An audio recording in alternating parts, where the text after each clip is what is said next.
என்னுடைய பிறப்பு இந்த நாட்டுடைய மற்றும் அதன் மக்களுடைய நன்மைகளை காப்பதற்காகவும் முன்னேற்றுவதற்காகவும் உருவானதாகும். நம்முடைய பஞ்சமன் டிவிக்கு பாராளுமன்றத்தில் நடந்த உள்துறை அமைச்சர் அரசியல் அமைப்பு சட்டத்தை இயற்றிய அண்ணல் அம்பேத்கர் அவர்களை இழிவுபடுத்தி பாராளுமன்றத்தில் பேசிய அந்த பேச்சால் நாடு முழுவதும் ஏன் உலகம் முழுவதும் இந்திய திருநாட்டிற்கு மிகப்பெரிய அவமானத்தை தேடித்தந்த இந்த பேச்சு மிகப்பெரிய பிரச்சனைகள் இன்னைக்கு இந்திய திருநாட்டை சந்திச்சிருக்கு. பல இடங்கள்ல பலவிதமான போராட்டங்கள், கண்டன கூட்டங்கள், கண்டன ஆர்ப்பாட்டங்கள், அனைத்து மக்களும் வருத்தப்பட்டு பேசக்கூடிய நிலையில தான் இன்னைக்கு இந்த சம்பவம் மாறி இருக்குது. இந்த சம்பவத்தை ஒட்டி டாக்டர் அம்பேத்கர் ஜனநாயக பேரவையினுடைய தலைவரும் ஜனபத்திரிகையின் ஆசிரியருமான புத்திஸ்ட் ஜே.பி. நாகபூஷன் அவர்கள் நம்முடைய பஞ்சம டிவிக்கு நேர்காணலுக்கு வந்திருக்கிறார். அவரை வணக்கத்துடன் வரவேற்போம். வணக்கம். பாராளுமன்றத்தில் உள்துறை அமைச்சர் அவர் அரசியலமைப்பு சட்டத்தை இயற்றிய அந்த அரசியலமைப்பு சட்டத்தின் மூலமா பதவியேற்பு பெற்றவர். அவர் அந்த சட்டத்தை இயற்றிய அவரை ஒரு கேலி கிண்டலாக சித்தரிச்சு பேசியிருக்கிறாரு.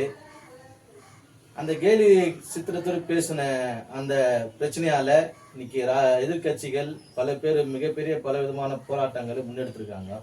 அதை பற்றி உங்களுடைய கருத்துக்கு தெரியும். பஞ்சமன் டிவிக்கு என்னுடைய வணக்கங்கள் தெரிவித்துக் கொள்கிறேன். ஜெய் பீம், நம புத்தாயா.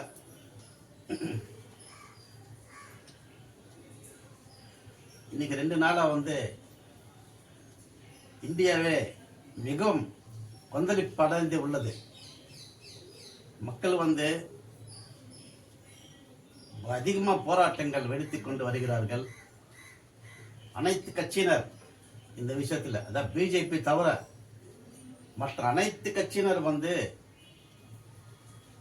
அம்பேத்கரை இழிவா பேசுறதுக்கு கண்டனம் தெரிவித்து ஆர்ப்பாட்டங்கள், போராட்டங்கள் நடத்தி கொண்டு வருகிறார்கள்.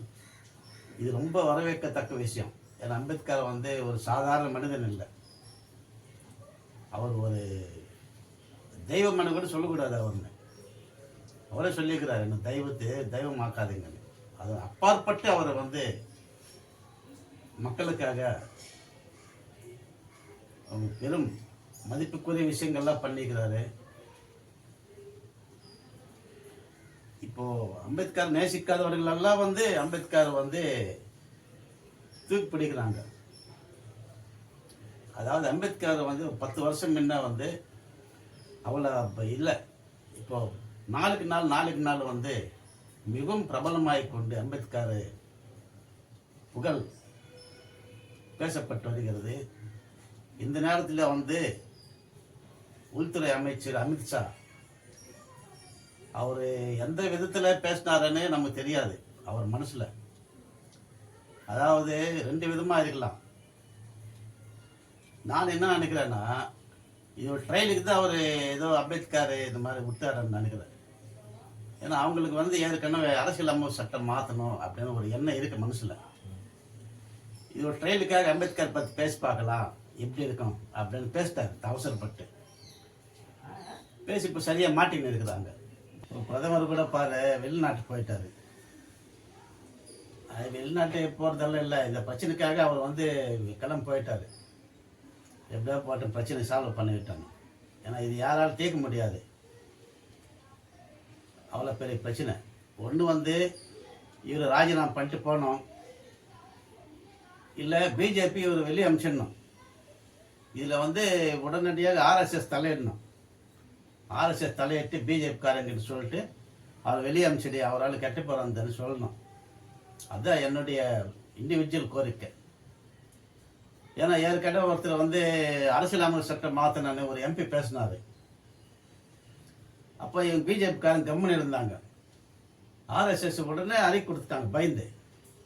அந்த மாதிரி அரசியலமைப்பு மாத்துறது எல்லாம் எங்ககிட்ட அந்த திட்டமெல்லாம் இல்லாது, அதெல்லாம் முடியாதுன்னு சொல்லிட்டாங்க.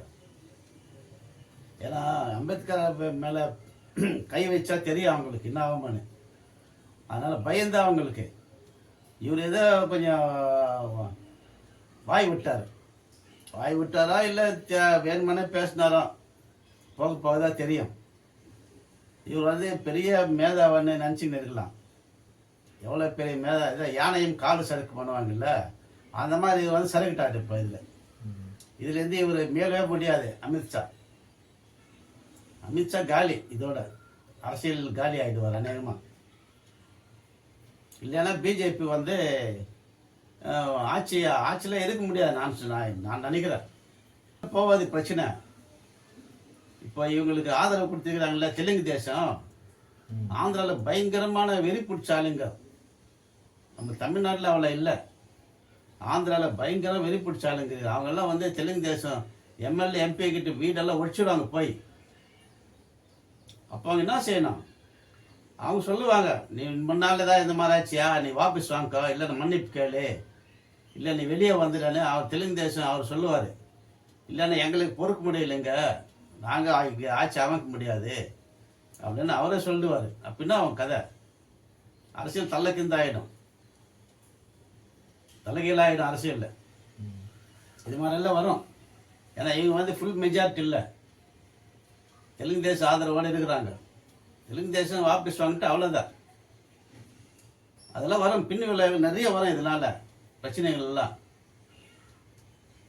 இப்போ இங்கே அண்ணாமலை பேசுகிறாரு, அதெல்லாம் ஜாலர் அடிக்கிறாரு. ஜாலர் அடித்தா அவனை ஜாலர் அடிக்கிறப்பனா அவர் அடுத்த சிஎம் கேண்டிடேட் அனௌன்ஸ் பண்ண மாட்டார் அவர்னு. அதனால் அவங்க அப்படி தான் பேசுவாங்க. இப்போ பாரு ஏடிஎம்கே எதுவும் பேசலை இது பற்றி. ஏன்னா இதில் தெரியுது உள்நோக்கம், அவங்க வந்து பிஜேபிக்கு ஆதரவு கொடுக்கறதுக்கு சான்ஸ் இருக்குன்னு. இதெல்லாம் ஒரு அறிகுறி. இந்த மாதிரி இக்கட்டான நிலைமையில வந்து யாரு அவங்க கூட இருப்பாங்க, யாரு வெளியே வருவாங்கன்னு தெரியற விஷயம் இது. இது வந்து இன்னும் நீடிச்சு போயிடும், பயங்கரமா வெடிக்கும் இது. ராமர் கோயில் கட்டாங்க, இப்போ உத்தரவு போடுறாங்க கோர்ட்டு. என்னன்னு எந்தெந்த கோயில் அப்படி அப்படியே இருக்கணும், எதுவும் மாற்றக்கூடாதுன்னு. இது ஃபஸ்ட்டே போட்டுருக்கலாம்ல. ஃபஸ்ட்டே போட்டுருந்து ராமர் கோயில் கட்டிருக்க முடியாது. அவங்க விஷயம் முடிச்ச பிறகு வராங்க. இந்த மாதிரி சில தில்லாலங்கட வேலையெல்லாம் பிஜேபிக்காரங்க அவங்க கை வந்த கலை அது. அதில் வந்து இந்த ப்ராப்ளம் அவங்களாம் உருவாக்கிட்டாங்க. யானை தன் மேல் தானே மண்ணு வாரி போட்டுக்குமாமா, அந்த மாதிரி அவர் யானை மாதிரி ஆளை அவர் போட்டுக்கிட்டாரு. அது வந்து பெரிய பிரச்சனை ஆகிடும். அடுத்தது இது அம்பேத்கர் நீங்கள் பேசியிருக்காரு, இது வேற ஒரு உள்நோக்கத்தோட அவர் செஞ்சுருக்காங்க. ஏன்னா அவங்க அரசியலமைப்பு சட்டத்தை வந்து ஒரு மாற்றத்தை கொண்டு வரணும், நமக்கான ஒரு அரசியலமைப்பு சட்டமாக இவங்க மாற்றணும் அப்படின்னு சொல்லிட்டு இவங்க நினைச்சுக்கிறாங்க.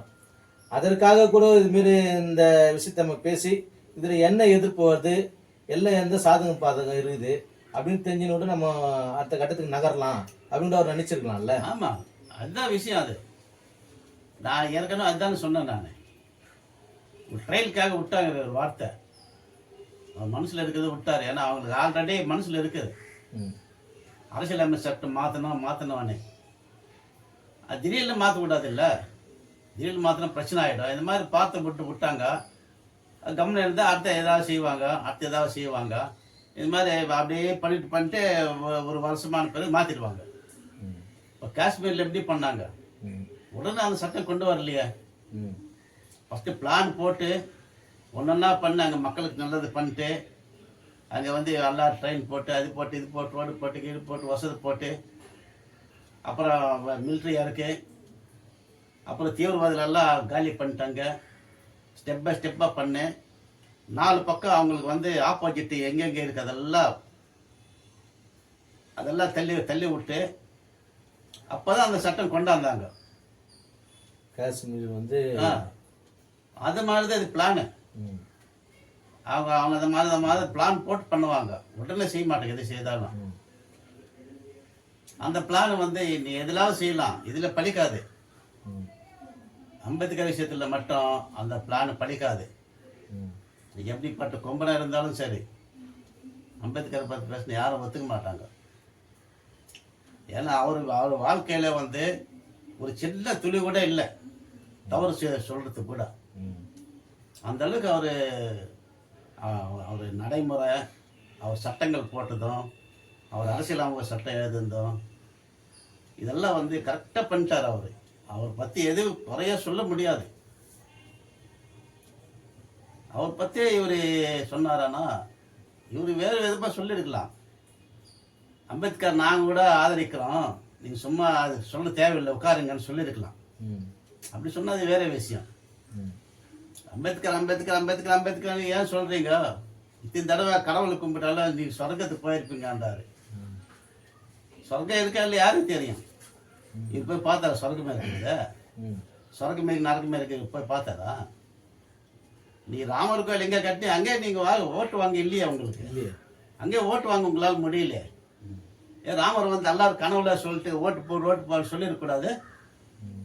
ஆ, அதுவும் அயோத்தியில் வந்து பார்த்தீங்கன்னா குறைவான வாக்கு, ரொம்ப மோசமான வாக்கு பிரிவில் தான் அதுதான் அவங்க வந்து ஒரு ஆயுதம் எடுப்பாங்க. அவங்க ம். ராமர் கோயில் அப்படின்னு ஒரு ஆயுதம் எடுத்தாங்க. ம். அவங்க நினைப்பு என்னன்னா, அப்போ பிளான் போட்டாங்க ஆர்எஸ்எஸ் காரங்க. ம். இது வந்து இந்தியாவில் வந்து இந்துக்கள் அதிகம், ம். அந்த இந்துக்கள் வாட்டு வாங்க வேணும்னு நம்ம வந்து என்ன செய்யணும் பிளான் போட்டு ம். ராமர் கோயில் கட்டுறதுன்னு இறங்கலாம். ம். அப்போதான் இந்து ஓட்டல் நமக்கு வராங்க. அப்போ பிளான் போட்டுது. ம். படி அப்படியே வந்துட்டாங்க கரெக்டாக பிளான் போட்டு. ம். ஆனால் கடைசியில் அவங்க இருக்கிற இடத்துல ஓட்டு வரல, அது வேற விஷயம். அந்த மாதிரி இது இப்போ செல்லாது. ம். அது அந்த காலம், அது ஒரு பீரியட். அது ம். அந்த பீரியட் மாதிரி இப்போ இல்லை. ம். இப்போல்லாம் மக்கள் வந்து விழிப்புணர்வு அடைஞ்சிருக்கிறாங்க. ம். ம். அப்போல்லாம் மீடியா இல்லை, ம். டிவியே கவர்மெண்ட் டிவி ஒன்று தான். இப்போ அப்படி இல்லையே. அப்படி தட்டினா வாட்ஸ்அப்பில் வருது எல்லாம். யார் எங்கெங்கே ஃப்ராட் வேலை பண்ணுறாங்க எல்லாம் வருது. மக்கள் வீட்டிலேருந்து பார்க்குறாங்க எல்லாம் பயங்கர தெளிவாயிட்டாங்க. இப்போ அந்த காலமாக ராமர் கோயில் கட்டுற மாதிரி அம்பேத்கர் வேண்டாம்னு சொல்ல முடியாது. யாரும் ஏற்றுக்க மாட்டாங்க. இதோட பிஜேபி சாப்டர் க்ளோஸ் ஆகிடும் கண்டிப்பாக. சரி, நீங்கள் சொல்கிறீங்க இப்போ தென்னிந்தியாவில் வந்து பிஜேபியுடைய வலுவான தளம் ஒன்று கிடையாது. ஆனால் வட இந்தியாவில் வந்து பார்த்தீங்கன்னா உத்தரப்பிரதேசம், ராஜஸ்தான், மகாராஷ்டிரா போன்ற இடத்துலலாம் வந்து பார்த்தீங்கன்னா அவங்க வலுவாக இருக்கிறவங்க. ஏன்னா அதனால தான் அதிகப்படியான பாராளுமன்ற எம்பி சீட்டு ஜெயிச்சது கூட அதுனா அந்த இடத்துல தான். இப்போ அதனால தான் இவங்க அதை வச்சு தான் ஓரளவுக்கு ஆட்சி அமைக்க முடிஞ்சுது. இப்போ அந்த இடத்துல இந்த சம்பவத்தை விட்டு எப்படி அவருடைய நிலைமை அங்கே இருக்கு? அங்கே ஆல்ரெடி நிலவரம் தெரியும். ஏன்னா தீண்டாமை வன்கொடுமை தடுப்பு சட்டம் அமல்படுத்துறோம்னு நார்த் இந்தியாவில் தான் அதிகமாக போராட்டங்கள் வெடிச்சு 6 பேர் சுட்டு கொண்டுட்டாங்க. அந்த அளவுக்கு போராட்டங்கள் நடந்தது. அந்த பயத்தினால்தான் அவங்க உடனே பார்லிமெண்ட் போட்டு நிறைவேற்றிட்டாங்க. இது ஓட்டு வங்கி வந்து அங்கே உட்கார மாதிரி இல்லை இந்த கதை. இந்த கதை வேற. அது ஒரு பாதை. சரி, கொஞ்ச நாள் இப்போ அவங்க என்ன, நான் சரி ஏதோ போட்டேன்னு விட்டுடுவாங்க. ஆனால் தொட்டு பேர் விட மாட்டாங்கல்ல. இப்போ நான் கூட கம்மனை போய்க்கணும் வந்து எங்கள் ரோட்டில் நமக்கு எதுக்கு வம்பன்னு. ஆனால் என்னை தொட்டா விடுவேனா? அந்த மாதிரி கதை தான் இது. நார்த் இந்தியாவில் பயங்கர அம்பேத்கர் தீவிரவாதிகள் அதிகம். இப்போ டெல்லியில் போனீங்களான்னா ஜெய்பீம் பண்ணாலே போதும். இப்போ இல்லை, நான் 25 வருஷமா டெல்லிக்கு போகிறேன், 30 வருஷமா. கரோல் பாகன்னு ஒரு ஏரியா இருக்கு, அங்கே எல்லாமே எஸ்சி. அந்த ஏரியா இப்போ ஜெய்பீம் பண்ணாலே போதும், அவ்வளோ மரியாதை. அங்கே மீரா குமார் அவங்கெல்லாம் அடிக்கடி ஜெயிப்பாங்க, ஜெகஜீவராவ்லேருந்து. அந்த மாதிரி கதை நார்த் இந்தியாவில். ஓட்டு வங்கி வச்சு அது டேலி பண்ண முடியாது. ஓட்டு வங்கி வேற. அது ஓட்டு வங்கி வந்து எதிர்பார்ட்டி இருக்கும், இவங்க பார்ட்டி இருக்கும், அவங்க மேலே இவங்க சொல்லுவாங்க, அந்த குற்றம் சாப்பிட்டு அது வேற விஷயம். ஆனால் இந்த விஷயத்தில் எல்லாம் ஒன்றும் ஆயிட்டாங்கல்ல. காங்கிரஸ், கம்யூனிஸ்ட், டிஎம்கே எல்லாமே ஒன்றாயிட்டாங்கல்ல. அது இந்தியா கூட்டணியும் இல்லை, இப்போ பலமாக எடுத்து இதை செஞ்சுருக்காங்க, பலமாக செய்யறாங்க. இப்போ நீங்கள் ஒரு விஷயம் ஒன்று சொன்னீங்க, இதனால அவங்களுக்கு ஓட்டு வங்கி பாதிக்குமா? இப்போ இந்த சம்பவம் நடந்திருக்குது, இப்படி பேசியிருக்காரு உள்துறை அமைச்சர். இன்னைக்கு இந்தியா முழுவதும் பல விதமான போராட்டங்கள் வெடிச்சிருக்குது. இதனால வருங்காலத்துல உங்களுக்கு வாக்கு வங்கிகள் பாதிக்கப்படுமா? நீ வாக்கு வாங்குறாலும் நீ ஆட்சியில் இருந்தா தானே ஃபர்ஸ்ட். ஓ, ஆட்சியை கலைஞ்சிடுன்றீங்களா? ஆட்சியை போயிடும். ஆ. இதெல்லாம் ஒரு கிளர்ச்சி. ம். கிளர்ச்சி பெருசான என்ன ஆகும்? ம். கிளர்ச்சி உண்டாகி இன்னைக்கு ஸ்ரீலங்கா என்னாச்சு, ம். அந்த பங்களாதேஷ் என்னாச்சு, ம். அது ஒரு கிளர்ச்சி. ம். கிளர்ச்சியை அவர் தூண்டு விட்டாரு. ம். இந்த கிளர்ச்சியில வந்து எஸ்சி மக்கள் வந்து கவனம் இருக்க மாட்டாங்க. ம். அவர் உடனே அன்னைக்கே வந்து அவர் ஏதோ என் தவறுதலா பேசிட்ட, ம். அது நான் வருத்தப்படுறேன் மன்னிச்சுக்கன்னு சொல்லியிருந்தா போயிருக்கோம். ம். இது வரல ஒன்றும் பேசலையா அவங்க. ம். அவங்க கட்சிக்காரங்கெல்லாம் பாராட்டுறாங்க. பாராட்டுறாங்க. சரிங்க, இப்போ விவசாய எதிர்த்தோட பத்தி இவ்வளவு பெரிய பிரச்சனைலாம் ஒரு வருஷமா நடந்தது போராட்டம். அதுக்கே இந்த அரசு செவி சாய்க்கல, எதுவும் பண்ணல. அந்த போராட்டத்தில் பார்த்தீங்கன்னா நிறைய பேர் செத்துருக்குறாங்க, பனிலெல்லாம் செத்துருக்குறாங்க, சாப்பாடு இல்லாமல் உட்காந்துருக்குறாங்க, இந்த நிலையெல்லாம் இருந்துருக்குறாங்க. அப்படி இருக்கும் பட்சத்தில் இந்த போராட்டத்தை மட்டும் அவங்க ஒரு பெருசாக எடுத்துப்பாங்களா? விவசாயிகளுக்கு அது வேற. அவங்க வந்து ஒரு குறிப்பிட்ட விவசாயிகளே ஒரு குறிப்பிட்ட இதுதான். அது மெயினாக ஒரு 2-3 ஸ்டேட்டு தான் அவங்க வந்து போராடினாங்க அங்கே. இது அகில இந்திய அளவில் போராட்டம். இது நம்ம இந்தியாவோட போவாது, வெளிநாட்டுலாம் கேட்க ஆரம்பிச்சிடுவாங்க. இப்போ அம்பேத்கர் வந்து எல்லா நாட்டிலையும் லீடர் ஆகிட்டார். இப்போ எல்லா நாடும் அவர் நேர்த்தின்னு இருக்கு. அவங்கெல்லாம் இறங்குவாங்க. இறங்குவாங்கன்னா குரலை கொடுப்பாங்க. கம்மை இப்போ உடனே செய்ய மாட்டாங்க. அமெரிக்கா, ரஷ்யா, ஜப்பானு, லண்டன் எல்லாம் அந்த எல்லா நாடும் எல்லா நாடுகளே போயிடும். உலகமே பயங்கரமா சம்பவத்தை இறங்குவாங்க. இவங்க அப்படியே விட்டு இறங்குவாங்க, பெருசாயிடும். அதனால ஆட்சியா போயிடும். உலகம் இருந்தாலுங்க இவங்க அந்த அளவுக்கு செவி சேர்க்கிற ஆள் கிடையாது. இவங்க வந்து எல்லாத்தையும் வந்து ஒரு துச்சம் இது பண்ணிட்டு போற ஆளு தானே. அதெல்லாம் சும்மா பேச்சு. நீ வந்து ஒரு அடி கம்னு இருப்ப, 2 அடி கம்னு இருப்ப, 10 அடிச்சா இதாகும், உயிர் தான் போகும். இது வரைக்கும் என்னங்க ஒரு RSS இல்ல ஏன் மோடி கூட கண்டனம் தெரிவிக்கல. ஆமாங்க இது பேசுனது தவறு தான், தெரியாம பேசிட்டாரு கூட அவங்க சொல்லி அவரு கிளம்பி போயிட்டாருன்றீங்க. இப்ப வெளியூருக்கு போயிட்டாரு. இது மாதிரி தானே அவங்க எல்லா விஷயத்துக்கும் இப்போ நோட்டு மாற்றும் போது தான் பண்ணாரு. விவசாயிகள் போராட்டத்துக்கு அப்படிதான் வெளிநாட்டுக்கு போனாரு. இது மாரி எதனா ஒரு அசம்பாவிதம் உடனே இந்த நாட்டில் நடந்துச்சுன்னா உடனே இவங்க எதனா பண்ணிட்டாங்கன்னா அவர் எதையும் கண்டு காணாம இருக்கிறதுக்காக வெளிநாட்டுக்கு போயிடுவாரு. அது மாதிரி தான் இப்போ போய்கிறாரு. அதே மாதிரி தான் இந்த விஷயத்தை அவங்க அது மாரி கண்டு காணாம அதை கொஞ்ச நாள் போராட போறாங்க, அப்புறம் விட்டுற போறாங்க வந்து நினைச்சு தானே இருப்பாங்க. அப்படிதான் நினைச்சு கம்னு இருக்கிறாங்க இதனால. ஆனா இது அப்படியா நடக்காது. இது இந்த விஷயம் மட்டும் அப்படி நடக்காது. இது வேற விஷயம்.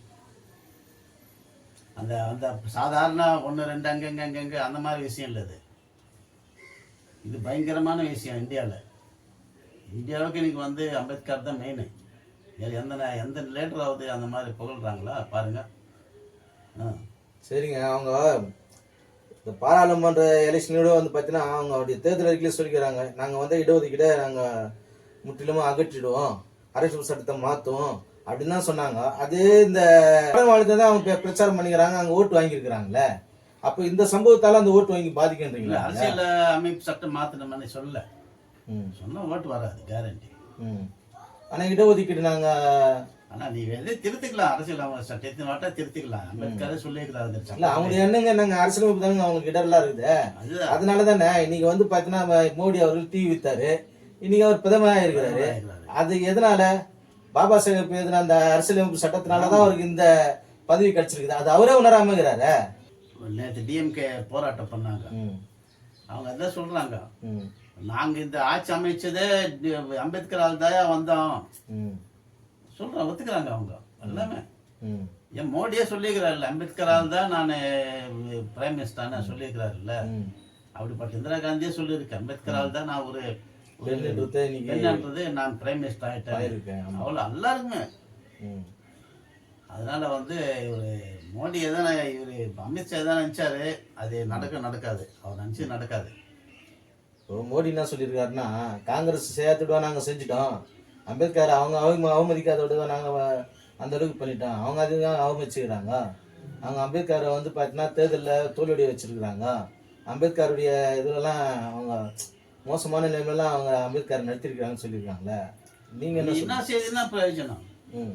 நீ வந்து வாழ்ந்த இடம் பண்ண, லண்டனில் படித்த இடம் வாங்கினேன், அந்த பிறந்த இடம் பண்ண எல்லாம் பண்ணி லாஸ்ட்டில் கொஞ்சம் இது பண்ணிட்டேன். ஏன்னா அது அவங்க மனநிலைங்க. அவங்க வர்ணாசிரம தர்மத்தில் வந்தவங்க, மனு மனு தர்மத்தை அதனால பத்தி நீ 10 பேசுறீங்களா? செய். இப்போ வந்து மக்களை நீ 10 செய்ய. ஆனா இதுல எல்லாம் போச்சு. ம் இப்போ மோடி எவ்வளவு கஷ்டப்பட்டு இதெல்லாம் பண்ணிருக்கிறாரு, நானும் ஒத்துக்கிறேன். ம் காங்கிரஸை விட இவங்க நல்லா பண்ணாங்க அம்பேத்கருக்காக. ம் அம்பேத்கர் வாழ்ந்த லண்டன் வாங்கியிருக்கிறார், லண்டன்ல அந்த வீடு வாங்கியிருக்கிறாரு. ம் அம்பேத்கர் பிறந்த இடம், அம்பேத்கர் வளர்ந்த இடம், இதெல்லாம் நிறைய பண்ணிக்கிறாரு. அது பத்தி நம்ம சொல்லல. ம் இவ்வளோ இதுல போச்சு, எல்லாம் போச்சு. ம் நீ 100 மார்க் எடுத்துருக்கிறான், ம் ஆனா ஒரு சப்ஜெக்ட்ல ஃபெயில் ஆச்சுன்னா ஃபெயில் தானே. ஃபெயில் தான். அந்த மாதிரி கதை ஆகி போச்சு அது. இப்போ இப்போ நான் காலேஜ் எஸ்எஸ்எல்சி ஆ 4 சப்ஜெக்ட் பாஸ் பண்ணா, ஒரு சப்ஜெக்ட் போச்சு ம் ஃபெயில், அவ்வளோதான். ஃபெயில் அவ்வளோதான். ஒரு சப்ஜெக்ட் தானே ஏன் பாஸ் பண்ணக்கூடாது, அந்த மாதிரி கதை அது. ம் இதில் சரியா மாட்டிக்கிட்டாங்க. இதில் மேலவே முடியாது எங்களால். ஓ ராம்விலாஸ் பாஸ்வான் வந்து வன்கொடுமை ஆமாம், தடுப்பு சட்டத்தின் போது அப்போ ஒரு சம்பவம் நடந்ததுங்க. அப்போ இதே பிஜேபி இது மாதிரி தான். ஆனால் ராம்விலாஸ் பாஸ்வான் விடாம அதை பிடிச்சாரு. ராம்விலாஸ் பாஸ்வானால் தான் இன்னைக்கு வந்து அந்த வன்கொடுமை தடுப்பு சட்டம் வந்து ஸ்ட்ராங் ஆச்சு. ம் திருப்பி ஃபர்ஸ்ட் கொஞ்சம் வீக்காக இருந்தது, ம் அது ஸ்ட்ராங் படுத்தணும் எல்லாம் சொல்லிக்கிட்டு இருந்தாங்க, யாரும் படத்தில். ம் அதுக்கப்புறம் என்ன ஆச்சுன்னா அது போராட்டங்கள் வடநாட்டில் அதிகமாகி போச்சு. ம் அது வடநாட்டில் 6 பேர் சுட்டு கொண்டாங்க, நான் ஏற்கனவே சொன்னேன். ம் அதுக்கப்புறம் ராம்விலாஸ் பாஸ்வான் தான் உடனே அறிக்கை கொடுத்தாரு. ம் அவர் அப்போ மினிஸ்டர் இருந்து கூட சமுதாயத்துக்கு அவர் வந்து குரல் கொடுத்து நான் தேதி பாரத் பந்த் பண்ண போறேன்னு அனௌன்ஸ் பண்ணிட்டாரு. ம் அனௌன்ஸ் பண்ண உடனே ம் 3வது நாள் நினைக்கிறேன் 2-3 எம்பி, அவங்க பிஜேபி எம்பி, ம் அவங்க வந்து ஆதரவு கொடுத்துட்டாங்க, நாங்க கலந்துக்கிறோம்னு. ம் அப்போதான் மோடியே ஒரு மெர்ச்சல் ஆயிட்டாரு. ம். அடே என்னடா இது, நம்ம ஆளுகளை இப்போ ஆதரவு கொடுக்குறாங்க, ம் அப்புறம் பிரச்சனை வைப்பது இது அப்படின்னு உடனே வந்து ம் பார்லிமெண்ட் கூட்டு ம் அது நிறைவேற்றிட்டாரு உடனே. ம் ம் ஏன்னா அவ்வளோ பயம், ம் இங்கெல்லாம் ஒன்றாயிட்டா அவ்வளோ நம்ம பண்ண முடியாது. ம் அதனால இது கூட அந்த மாதிரி ஆகும். ம் இப்போ மோடி தலையிட்டு பேசியிருப்பாரு. ம் ஏன்னா அமித்ஷா வந்து கொஞ்சம் அவங்க 2 பேர் ஒன்றா இருந்தாங்க, கூட இருந்து நல்லா ஹெல்ப் பண்ணியிருக்கிறார் எலெக்ஷனுக்காக எல்லாம். ம் அதனால அவருக்கு வந்து இப்போ நம்ம கூட இருக்கிறோம், நம்ம 2 பேரும் ஒரு அமைப்பு நல்லா இருப்போம், நான் திடீர்னு கண்டிக்க முடியாது. ம் அதே மாதிரி கதை தான் அவங்க கதை, திடீர்னு அவரால் கண்டிக்க முடியாது. ம் ஆனால் சொல்லியிருப்பாரு, ஏன்பா இதெல்லாம் பேசினா இது உன்னால பாரு இந்த மாதிரி ஆகுதுன்னு. இருந்தாலும் அவர் பிரதமருங்க, நாட்டுடைய பிரதமர், உள்துறை அமைச்சர், உங்க அமைச்சர்கள் தான் அந்த தவறை செஞ்சிருக்கிறாரு. அவர் கேட்டிருக்கணும்ல, மக்கள் மத்தியில் வந்திருக்கணும்ல, மக்கள் மத்தியில் பேசுறீங்க, பேசல. யாரு பிரதமர் சொல்றேன், அதுதான் அவர் என்ன கிளம்பி போனா அப்படின்னா என்ன போயிட்டாரா? எவ்வளவு பெரிய இஷ்யூ இன்னைக்கு ஆயிருக்குது. பிரச்சனை நீ தானே எடுத்தா, நீயே தீர்த்துக்க அந்த மாதிரி கதை. ஏங்க அவர் 2வது ஆளுங்க, அப்ப இங்கதாங்க நீங்க அப்புறம் உங்க அடுத்து தாங்க அவரு. அப்ப நிதானமா வருவார் அவரு. ஓ நிதானமா வந்து என்ன பண்ணுவாரு, அதுக்குள்ள பிரச்சனை அதிகமாயிடும். அமித்ஷா ஓடிடுவாரு. அமித்ஷா ஓடி ஆகணும், அவ்வளவுதான், வேற வழி இல்லை. இப்போ கடைசியா இந்த சம்பவம் எந்த நிலையில கொண்டு போய் சேர்க்காங்க? கடைசியா இவரு மன்னிப்பு கேட்கணும் ஒண்ணு, இல்ல ராஜினாமா பண்ணோம், இல்ல அவர் வந்து நான் பார்ட்டி பாத்துக்கிறேன், நீங்க அரசியல் பாத்தீங்க, மினிஸ்டர் நீங்க யாராவது வச்சுக்கன்னு போயிடணும். அப்படி எதுவுமே நடக்கலன்னா இது அப்படியே கொஞ்ச நாள்ல வந்து பெருசாகி அந்த பிஜேபி ஆட்சி காலி ஆகிறதுக்கு சான்ஸ் இருக்கு கண்டிப்பா, வேற வழி இல்லை. இப்ப இன்னும் முக்கியமான ஆளுங்க இறங்கல இதுல. இப்ப நம்ம மாயாவதி சொல்லல, ஆமா அவங்க பேசல, அவங்க ஒரு எதோ பண்றாங்க. அவங்க சில விஷயம் 2-3 விஷயம் ஆதரவு கொடுத்தாங்க. இங்க சென்னை பிஎஸ்பியோட இன்னைக்கு அவங்க சொன்னதான் இத சம்பந்தமா கவர்னர் மாளிகை முற்றுகை போராட்டம் அறிவிச்சிருக்காங்க. அதான் மேல் இடத்துல அவங்க எதிர்பார்க்கறாங்க ஆர்டர்ஸ். அவங்க சொன்னா உடனே பண்ணுவாங்க. இல்ல அவங்க அறிவிச்சிட்டாங்கல்ல 22ஆம் தேதி அறிவிச்சப்போ மேல் இடத்துல இருந்து வந்திருக்கும். அதனால இல்லைன்னா அவங்க அறிவிக்க மாட்டாங்க, ஆல் இந்தியா பார்ட்டி இல்ல, இது இருந்தாலும் மேல் இடத்துல இருந்து வந்தாதான். சரி, பெரிய பிரச்சனை இருந்தது போவாது.